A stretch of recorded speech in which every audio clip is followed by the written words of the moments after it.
नोंथांनि आगोल बिजेपिनो भटखौ आंनो होगोन नैबे अमर सिंह ब्रह्मआ दिपेन बर' प्रमद बर' ओरैबायदि थगायसुला जाथिखौ बेफारि खालामग्रा जाथिखौ फाननानै जाग्रा बिजनेसमेन नोंसोरो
पाँचस' थाखा सासेयाव लानानै न'खरसेयाव सानै साथाम फर्म फिलआप खालामनानै साख्रि होगोन होननानै नोंसोरो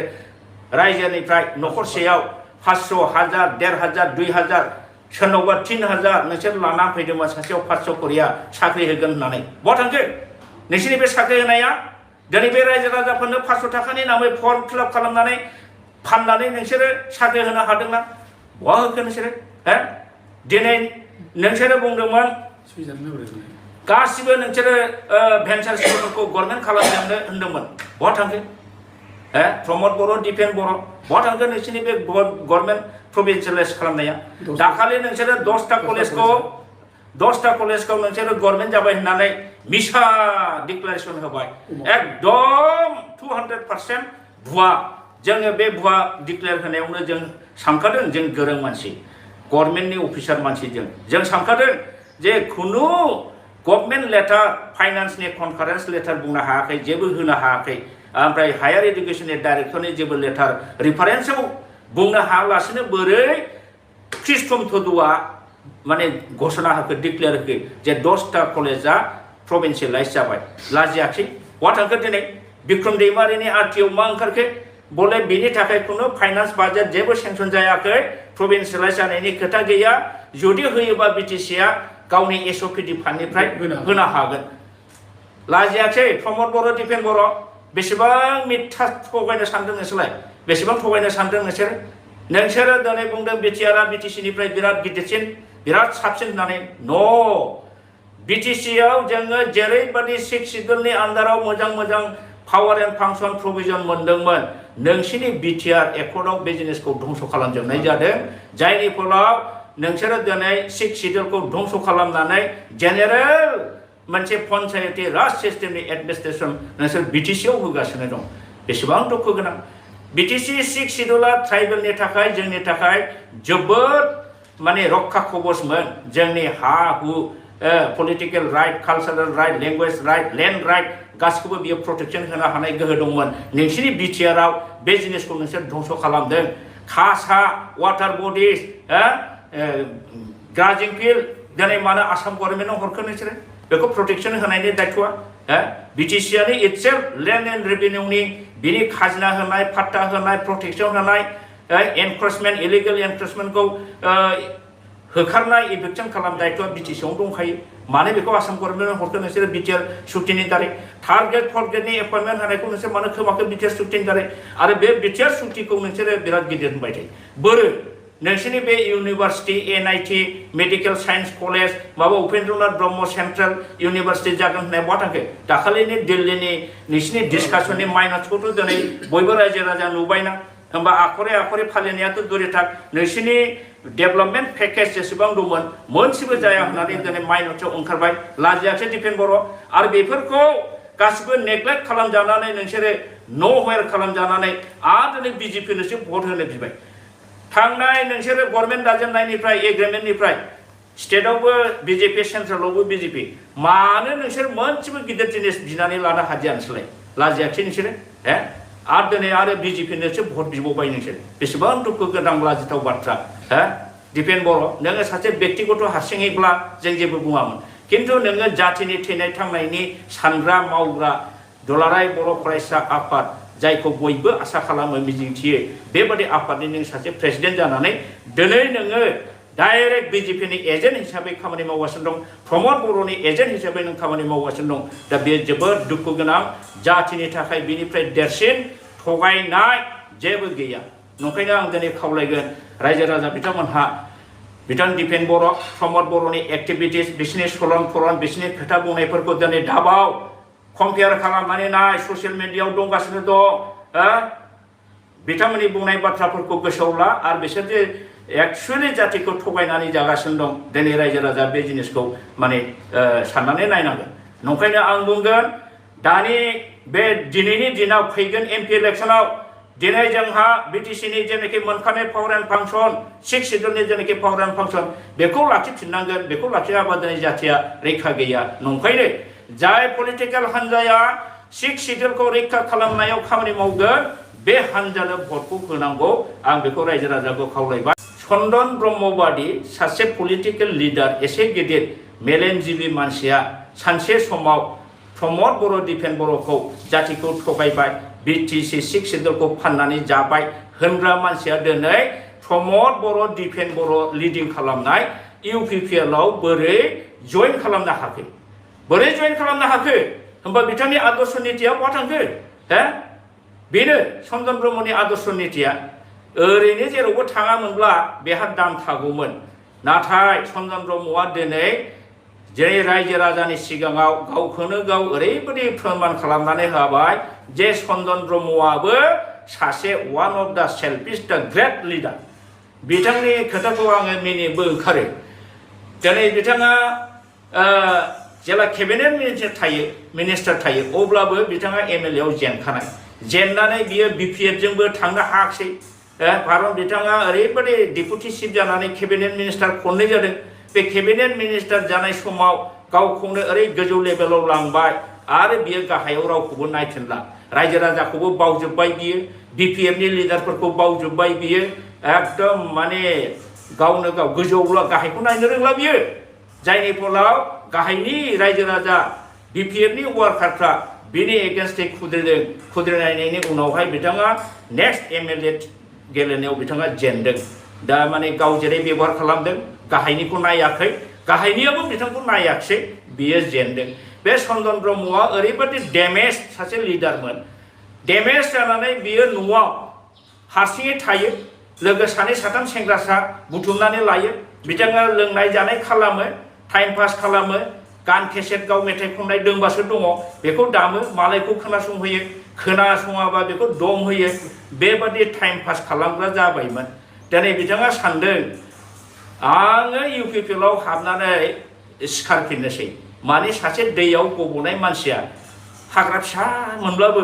बे हाग्रा फिसाखौनो हमनानै गोजौआव गाखोफिननो नागिरो थिग बेबादि इउपिपिएल पार्टियाव हाबनानै गावखौ गोजौआव गाखोफिननायनि सिमां नुदों आं बुङो चन्दन ब्रह्मआ इउपिपिएलआव थाङालासिनो थायोमोनबा जेरैबायदि स्टेटास मोनगौमोन जेरैबायदि बिनि पजिशना थागौमोन नाथाय इउपिपिएलआव थांनानै इउपिपिएलनि जेखबाव हाबनानै बियो गावखौनो धंस खालामनानै लाबाय जाय चन्दन ब्रह्मआ एक समाव बिएलटिखौ दैदेनदों सागोन खालामदों इन्टेलेक्चुएल फाइटआव बिथाङा सासे मैखोम रल लाबोनायमोन बिथाङा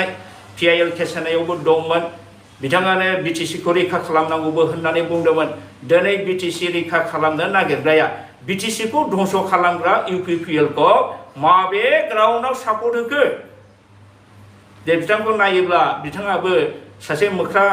बालन्दा बादियावनो गोलैहैबाय जेराव फिथाइ गोमोन नुयो बेहाय फिनज्राब बारो ओरैहाय फिथाइ गोमोन नुयोबा बेहाय फिनज्राब बारगोन बेजों नेक्स्टआवहाय जे दस्रायाव बारबावा खुनु माने गैया रायजोफोर बेखायनो आं बुंदों जे एनडिएआ दिनै इउपिपिएलनि केन्डिडेट एबा बिजाथिखौ समर्थन होदों बे बिराद जोंनि थाखाय गिदिर खोथा बेखौ जों मोनसे अपरचुनिटि गल्डेन अपरचुनिटि हिसाबै जों लानांगौ प्रेक्टिकेला बे आरो ओंखायनो बुंदों आङो समयनि दाबि जों समखौ बुजिनांगोन थेंक इउ गतिके बुंलायनाय नांलायनाय रायनाय बांसावनाय बे मायाव खामानियाव नाङो बे खुनु खामानिनि जिनिस नङा गतिके नांलायनाय खमलायनाय गाज्रि मुं सोलायनाय बेफोरखौ जों बावनांसिगौ आरो जों माखौ जोंनि जेनेरेसननो जों मा फोरोंनो लुबैदों जोंनि गथ' गथायनो फंबाय बिनानावनो जों मा फोरोंनो नागिरदों जोंनि फंबाय बिनानावखौ जुदि मानसि खालामनांगौ गोजौआव लांनांगौ बिसोरनि साननाय हनाय बेबहार पाथियाबोथ' थिग जानांगोन होमब्ला जों जुदि सिनियर जानानै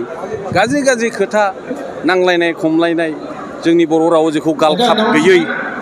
गैयै होनना बुङो बेथ' समाय लाना दिनैनि दिनाव बेखौ नांथारला जोंनि खौसेथि अनलायनाय जोंनो बेखौ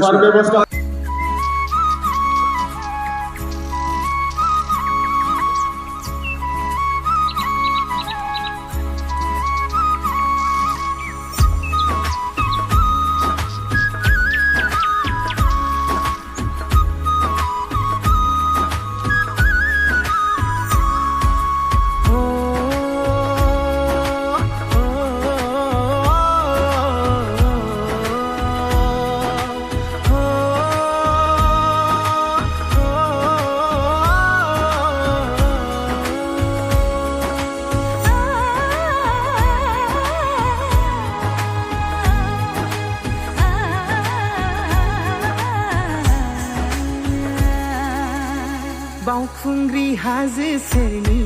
अनजालि नों देग्लायबो थांगोन ना नों गाखोहैनो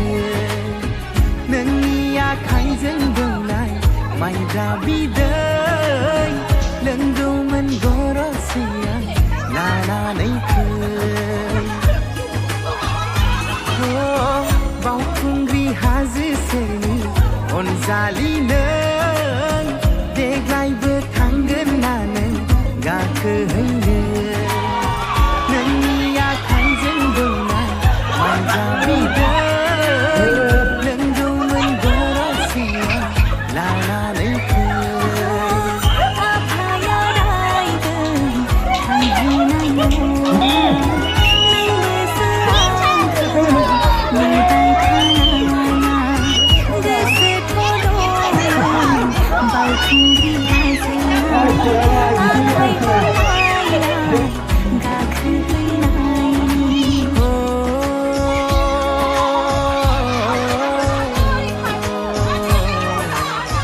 नों फैया होनोब्लाबो नेबाय थागोन बावखुंग्रि हाजोआव जिउ बावसोमबोगोन नों फैया होनोब्लाबो नेबाय थागोन बावखुंग्रि हाजोआव जिउ बावसोमबोगोन बावखुंग्रि हाजोआव जिउ बावसोमबोगोन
बोसोरनि